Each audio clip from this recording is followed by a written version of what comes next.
Hello and welcome to Everyone Dies. This week we're talking about how imagination and creativity can help while grieving. Our podcast doesn't shy away from the difficult conversations surrounding serious illness, dying, death, and bereavement. I'm Marianne Matzo, a nurse practitioner, and I use my experience from working as a nurse for 47 years to help answer your questions about what happens at the end of life. And I'm Charlie Navarrete, an actor in New York City, and here to offer an every-person viewpoint to our podcast. We're both here because we believe that the more you know, the better prepared you are to make difficult decisions when a crisis hits. Also, this podcast does not provide medical nor legal advice. Please listen to the complete disclosure at the end of the recording. This podcast is a combination of education and entertainment, otherwise known as edutainment, delivered in 3 halves. Our main topic is in the second half, so you can fast forward to that yak-free zone if you'd like. In the first half, Charlie has a piece about the home of White Castle and our recipe of the week. In the second half, we're going to explore how creative expression can help you grow while grieving. And in the third half, Sarah Walt Weaver presents her essay, How to Say Goodbye. So, Charles, what's new? White Castles. Well, they're not really new. I'm just thinking. Do you remember the first time you had a White Castle? I have a very vivid memory. I was either 4, maybe 5 years old, where in Detroit, where the great train depot is, on that corner on Michigan Avenue, there used to be a White Castle there. And I remember having White Castles there. Again, 4 or 5 years old. That's my first memory of White Castles. What about you? Do you remember your first White Castle? You never forget your first, Charlie. Yes, that's true. Though I'd like to. That's a little more information than everyone needed to know. Well, I know that my dad would, on very rare occasions, would pick him up after work and bring him home for dinner. And it was like the best dinner ever because, my mother cooked every night. Those old days. Yes, yeah. Homemade food again. Really? Can't we just have White Castles? Yes, exactly. Yes. So he would pick up that big bag of White Castles and, the smell was wonderful. I just thought the whole thing was wonderful because it was such a festive, because like everybody was happy about dinner. And there were no vegetables involved, Well, no, that's not true. Think of a White Castle. It has the little onions. Those are vegetables. And of course the pickles. Pickles are vegetable, right? Yes, pickles are vegetables. So there we are. Oh, yes. And I remember when I moved here to New York City, it was still transitioning from, the wild 70s and 80s, slowly transitioning into what it has become. And there was several White Castles in Manhattan, and it was very cool. Across from the Empire, so on Fifth Avenue, across from the Empire State Building and down 2 blocks, there was this White Castle, which I found, I was shocked. It's like, damn, this is Fifth Avenue and there's a White Castle. Very cool. And eventually they closed it because it just wasn't upscale enough. I know, it's just, what has become of us? I just don't know. So, with that in mind, in our first half, Everyone Dies travels to Kansas on our road trip this week. Kansas, the land of Dorothy and the Wizard of Oz, where scientists actually proved Kansas was definitely flatter than a pancake when they compared the terrain of Kansas against an IHOP pancake. Where in years past it was against the law to provide ice cream on top of cherry pie when served, and White Castle was the very first hamburger chain to be started in the U.S. Our plan is to visit the largest ball of sisal twine, which is on display in Cawker City, and gorge on White Castle hamburgers. Please go to our webpage for this week's recipe for White Castle hamburger pie and additional resources for this program. Everyone Dies is offered at no cost, but is not free to produce. Can we count on you to contribute? Your tax-deductible gift will go directly to supporting our nonprofit journalism so that we can remain accessible to everyone. You can also donate at www.everyonedies.org or at our website on Patreon under Everyone Dies. Marianne? Thanks, Charlie. This week, Susan Peterson has submitted a blog to us called How Creative Expression Can Help You Live with Grief. And we welcome anyone who feels that they'd have something to say, just send it to us, and we're happy to look it over and include it in our podcast. There's this thing that happens after someone you love dies. The world doesn't end, even though it feels like it should. You're left standing in a grocery store aisle, staring at applesauce or sitting at a red light while your heart pounds with the realization that they're really, truly gone, and no one else seems to notice.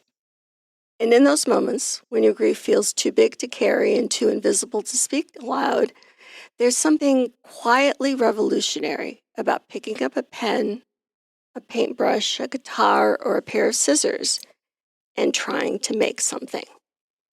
Not because it fixes anything, but because it helps you survive. When grief hits, it doesn't ask permission. It shows up in your chest, in your stomach, in the weird way your legs feel when you wake up. Talking can help, sure, but sometimes there are no words, or you're just too tired to explain. That's where creative expression becomes a kind of vessel, something that holds the feeling for you outside of your body. Writing a letter to a person you lost, painting what you can't say, or even collaging photos into something chaotic and beautiful. It all gives grief a place to rest that isn't inside you. Grief is messy, it's unpredictable, and often leaves you feeling unmoored. But creativity, by its very nature, has rhythm and ritual. Even if you're not an artist, even if you've never considered yourself creative, setting aside time to make something gives you a tiny bit of structure in a world that's fallen apart. It could be 10 minutes of free writing before bed, or a once-a-week watercolor session with a playlist that reminds you of them. Ritual doesn't erase grief. It anchors it. Let's talk about the side of grief that doesn't get posted on sympathy cards. The anger at how unfair it was, at what was left unsaid, at the people who said the wrong thing or said nothing at all. That rage has to go somewhere or it eats you alive.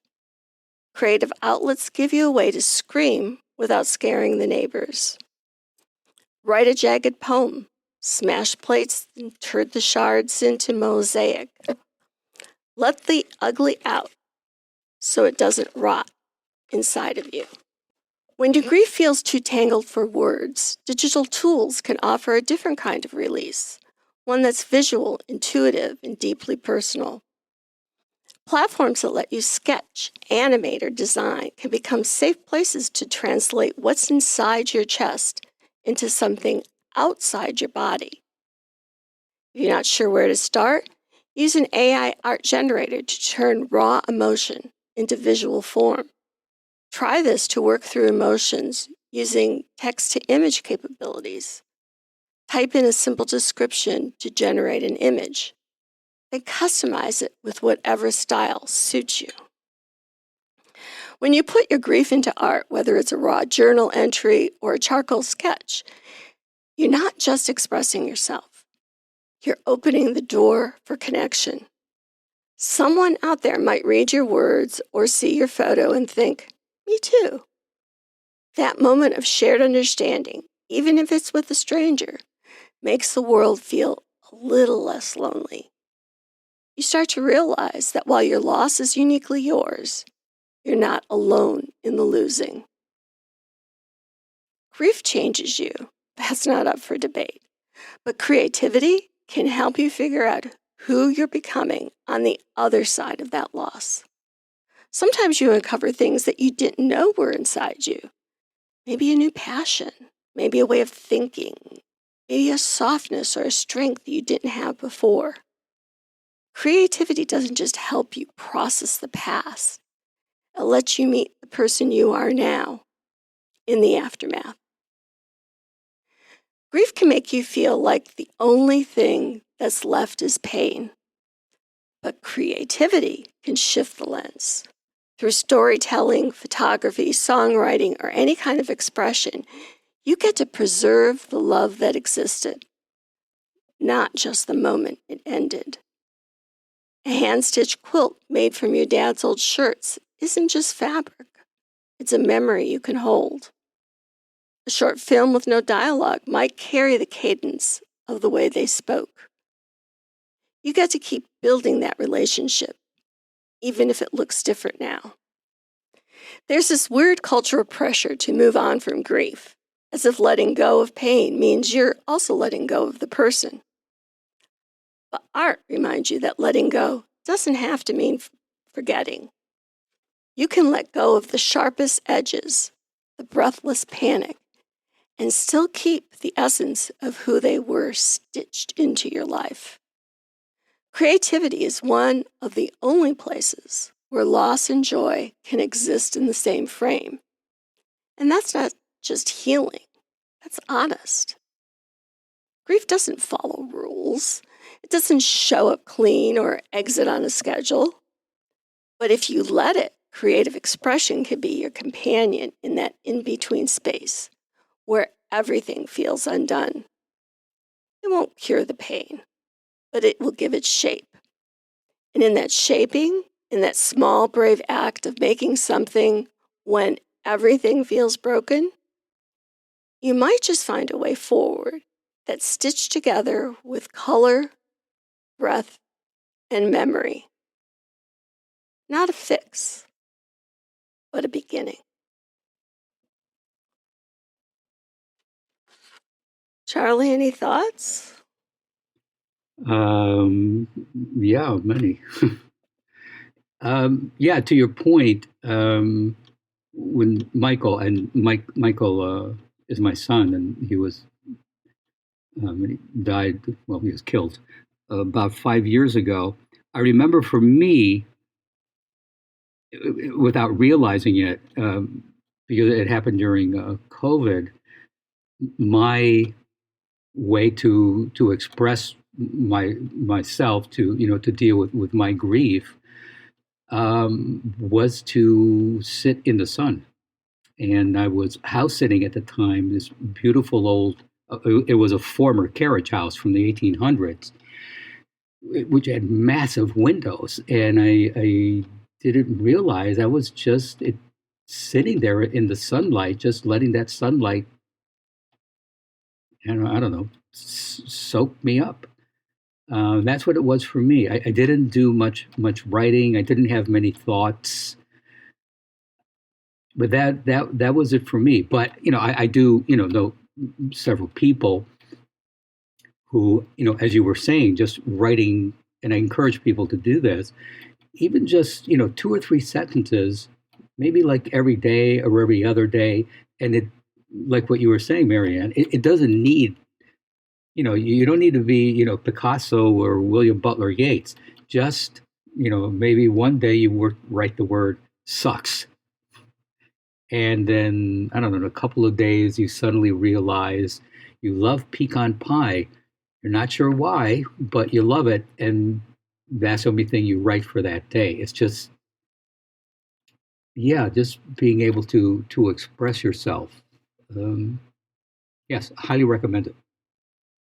Yeah. Good.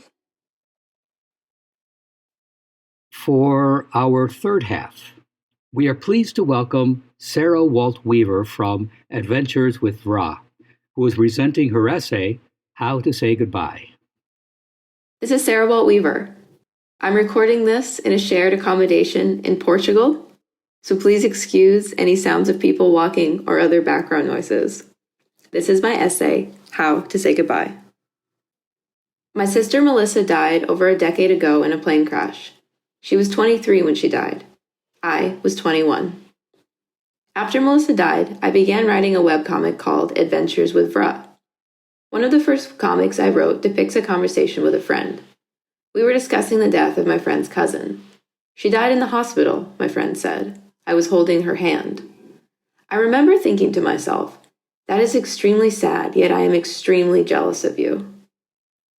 In the early days after Melissa's death, I felt a huge amount of jealousy toward people who got to say goodbye to people they love.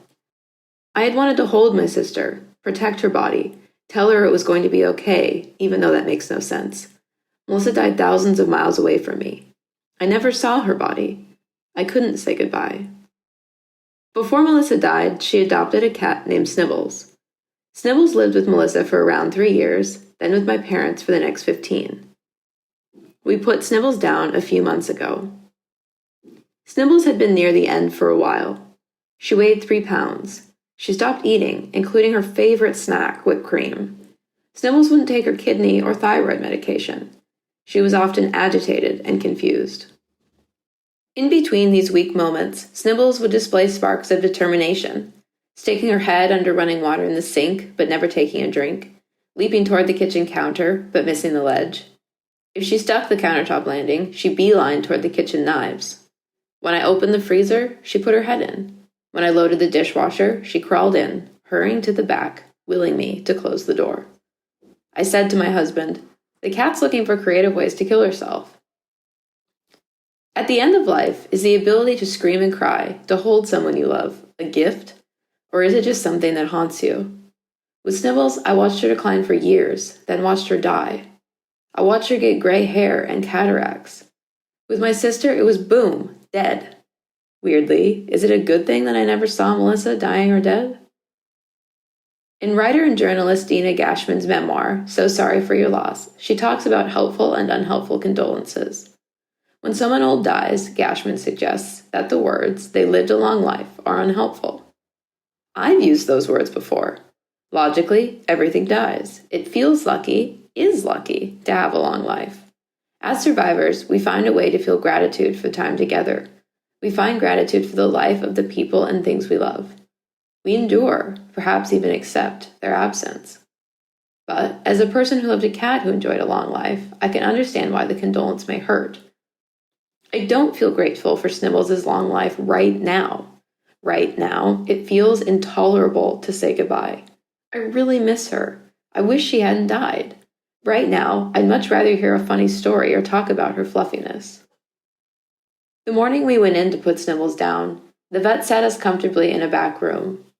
We had time to wait for my husband to come from work. The vet lit a candle and gave us a green blanket to put on our laps. We each took a turn holding Snibbles. When my turn came, she didn't want to be held. She got up and splayed out on the cold floor. My dad got down on the floor with her. I kept trying out words to say to Snibbles. My big, sweeping goodbye. Thank you for taking care of Melissa. Thank you for taking care of my parents. It's going to be okay, Paquita, one of my many nicknames for her. But the words sounded dumb coming out of my mouth. How could I possibly summarize what she means to me right this second? Snibbles used to respond to me by flicking her tail or saying "mark out," her version of meow, or nodding her head. This time, nothing. This is it? This is goodbye? As my dad held Snibbles' paw, the vet gave the shot. Thank you, Sarah, and we offer condolences to your family for Snibbles' death. Please stay tuned for the continuing saga of Everyone Dies, and thank you for listening. This is Charlie Navarrete, and from Sarah Walt Weaver, 15 years after her death in a plane crash, I hope my sister can feel the depth of my admiration. And I'm Marianne Matzo, and we'll see you next week. Remember, every day is a gift. This podcast does not provide medical advice. All discussion on this podcast, such as treatments, dosages, outcomes, charts, patient profiles, advice, messages, and any other discussion are for informational purposes only and are not a substitute for professional medical advice or treatment. Always seek the advice of your primary care practitioner or other qualified health providers with any questions that you may have regarding your health. Never disregard professional medical advice or delay in seeking it because of something you have heard from this podcast. If you think you may have a medical emergency, call your doctor or 911 immediately. Everyone Dies does not recommend or endorse any specific tests, practitioners, products, procedures, opinions, or other information that may be mentioned in this podcast. Reliance on any information provided in this podcast by persons appearing on this podcast at the invitation of Everyone Dies or by other members is solely at your own risk.